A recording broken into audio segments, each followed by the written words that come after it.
పరిశుద్ధులైన దేవ, జీవగల తండ్రి, మహోన్నతుడా, నీ పాదాల వందనాలు చెల్లించుకుంటున్నాను. ఇంతవరకు నా ప్రభు నీ కాపుదల, నీ భద్రత ఏ ఊరు అనేది గొడ్లో ఈ గ్రామాన్ని బట్టి వందనాలు చెల్లించుకుంటున్నాను. అయా క్షేమంగా నడిపించారు, అందుకు బట్టి వందనాలు చెల్లించుకుంటున్నాను. అయా నీ దాసులైన వారిని నీ సిరుసాటిని మరుగుపరచండి. ఈ గ్రామాన్ని ప్రేమించి నా ప్రభు ఎవరిని ఉద్దేశించి ఆయన మీ మాటలు వెల్లడింపు చేస్తున్నారో సహాయపడమని వేడుకుంటున్నాను. ముందున్న సమయాన్ని దీవెనకరంగా చేయమని, ఈ గ్రామాన్ని దీవించమని యేసుక్రీస్తు నామములో ప్రార్థిస్తున్నాను తండ్రి, ఆమేన్. ఉదయకాలం మీ గ్రామాన్ని ప్రేమించి మీ గ్రామానికి వచ్చాం, మీ క్షేమం కోరి మీ గ్రామానికి వచ్చాం. పరిశుద్ధ గ్రంథమైన బైబిల్లో ఈ రీతిగా వ్రాయబడింది, ఏ భేదమును లేదు, అందరూ పాపం చేసి దేవుడు అనుగ్రహించే మహిమను పొందలేకపోవచ్చున్నారని వ్రాయబడింది. లోకంలో ఎన్నో భేదాలు ఉన్నాయి. మత భేదం, కుల భేదం, ప్రాంతీయ భేదం, విద్యా భేదం, భాషా భేదం, ఎన్నో భేదాలు ఉన్నాయి. కానీ పిల్లల పాపం చేసే విషయంలో ఏ భేదం కూడా లేదు.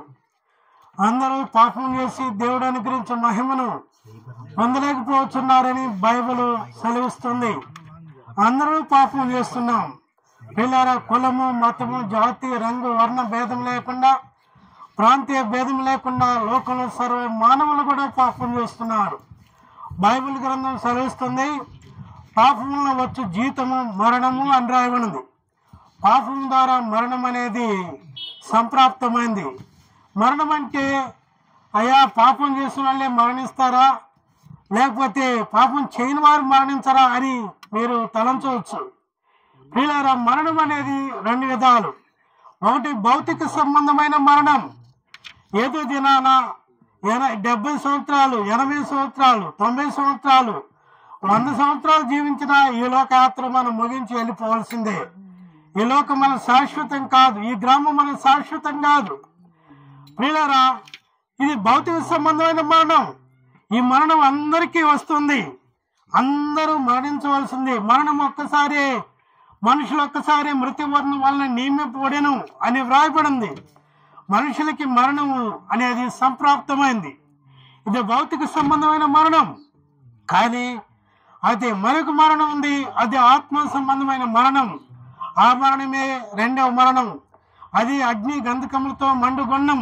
అక్కడ అగ్ని ఆరదు, ఆత్మకు చావు లేదు. పిల్లరా, ఈ మరణము నుండి ఎవరు మనల్ని తప్పించగలరు? అందుకని ఎవరు తప్పించటానికి వీలు లేదు. అందుకని దేవాది దేవుడే 2024 సంవత్సరాల క్రితం యేసుక్రీస్తు అని పేరున ఈ లోకానికి వచ్చాడు.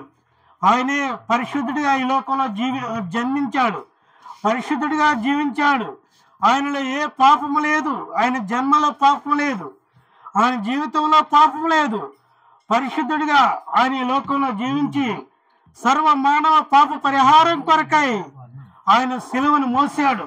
సిలువలో ఆయన గాయములు పొందాడు. తన చేతుల్లో గాయములు, చీలలు, కాళ్ళలో చీలలు, తలలో మొల కిరీటం, ప్రక్కలో బల్లిపోటు, అనేక రీతిలుగా గాయములు పొంది రక్తమంతా సిలువలో కార్చాడు.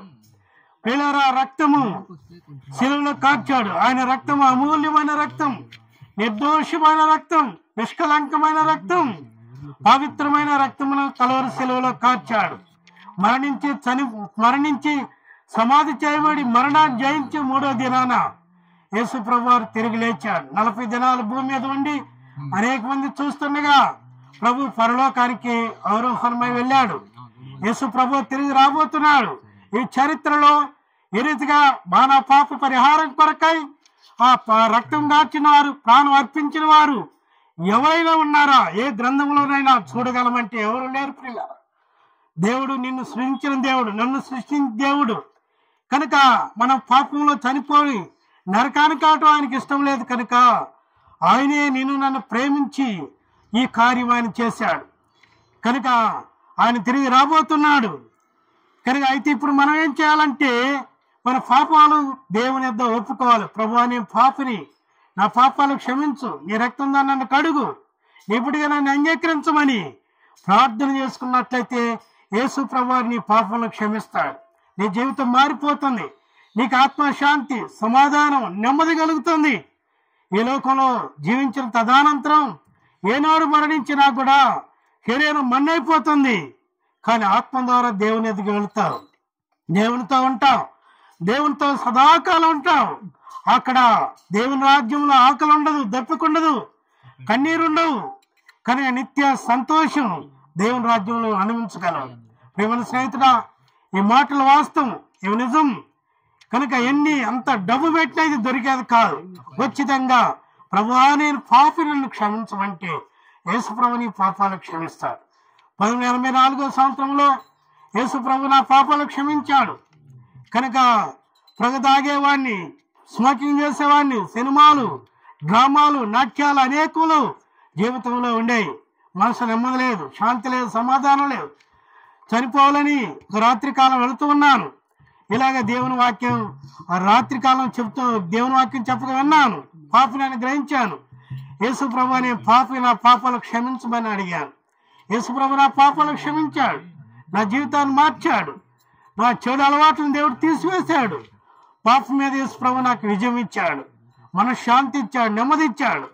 ఈనాడు మరణించిన దేవుని రాజ్యంలో ఉంటాను నిరీక్షణ యేసు ప్రభు నాకు ఇచ్చాడు. అమ్మా అయ్యా, ఈ నిరీక్షణ నీకుందా? ఈ నమ్మకం నీకుందా? కనుక ఈనాడు ఈ నమ్మకం నీవు కలిగి ఉండాలని, ఈ నిరీక్షణ నీవు కలిగి ఉండాలని దేవుడు కోరుతున్నాడు. ఈ లోకంలో మన వెంట వచ్చేది ఏది కూడా లేదు. ఫలం రాదు, డబ్బు రాదు, బంగారం రాదు, స్నేహితులు రారు, ఇరుగు పొరుగు వారు రారు, రక్త సంబంధికులు రారు. ఒక్కళ్ళే మనం ఒంటరిగా వెళ్ళిపోవాలి. కాబట్టి ఈ మధ్యాహ్న కాలం మందు ఆలోచన చేసుకో. ఇంకా నిజమైన దేవుని ఎరగకుండా, రక్షణ లేకుండా, పాప క్షమాపణ లేకుండా, నెమ్మది లేకుండా జీవిస్తున్నావా? ఇదే మిక్కుల అనుకూల సమయం, ఇదే రక్షణ దినం. ప్రభువైన యేసుక్రీస్తునందు విశ్వాసం ఉంచు, అవి నీవు నీ ఇంటి వారు రక్షణ పొందుతారు. ప్రభువైన యేసుక్రీస్తు గారి గురించి అనేక విషయాలు తెలుసుకోవాలంటే మా ప్రియులు తీసుకొస్తున్న కరపత్రాలు తీసుకురండి. దాంట్లో దేవుని వాక్యాలు ఉంటున్నాయి. నిడమానూరులో రామ్ నగర్ లో శ్రీనివాస క్వార్టర్స్ ఎదురుగా వ్యూలా ప్రార్థన మందిరం ఉంది. అక్కడ మిమ్మల్ని ప్రేమతో ఆహ్వానిస్తున్నాం. అక్కడికి వచ్చినటువంటి దైవజనులు ఉంటారు, మీకు అనేక విషయాలు తెలియజేస్తారు. ఈ స్థలం విడిచి వెళ్ళక మనకు మీ కొరకు మేము ప్రార్థన చేసి ముందుకెళ్తాం. పరిశుద్ధుడు అయిన దేవ, నమ్మకమైన రాజా, నీ పాదాలకు వందనాలు, స్తోత్రాలు చెల్లిస్తున్నాను ఆయన. మా తండ్రి, మా ప్రభు, మరి ఈ ఉదయకాలం నుంచి సువార్త చేసుకుంటూ వచ్చాను దేవా, నీకు వందనాలు చెల్లిస్తున్నాను. ఈ ఊరిని, గ్రామాన్ని ఆశీర్వదించండి, బలపరచండి. మా తండ్రి, మా ప్రభు, ఈ గ్రామాన్ని గుమ్ము తాకండి, ముట్టండి, స్వస్థపరచండి, అవసరాలు తీర్చండి, సాయం చేతండి. వందనాలు చెల్లిస్తున్నాను. సువార్త చెప్పే బిడ్డలను కూడా ఆశీర్వదించండి ప్రభు, సాయం చేతండి. నీ దాసులను కూడా బలపరచండి, సంఘాన్ని కూడా ఆశీర్వదించండి. ఎంగడపాలెం నుంచి మా తండ్రి, మా ప్రభు, యెరూషలేం మందిరం నుంచి మమ్మల్ని తీసుకొచ్చారు. ఇక్కడ సువార్త చేయడానికి కూడా నీ కృప అనుగ్రహించండి, సాయం చేతండి. వందనాలు చెల్లిస్తూ ఘనత, మహిమ, ప్రభావం ఆరోపించండి. యేసుక్రీస్తు వారి నామములోనే స్తుతించి ప్రార్థించి అడిగి వేడుకున్నాం తండ్రి. ఆమేన్.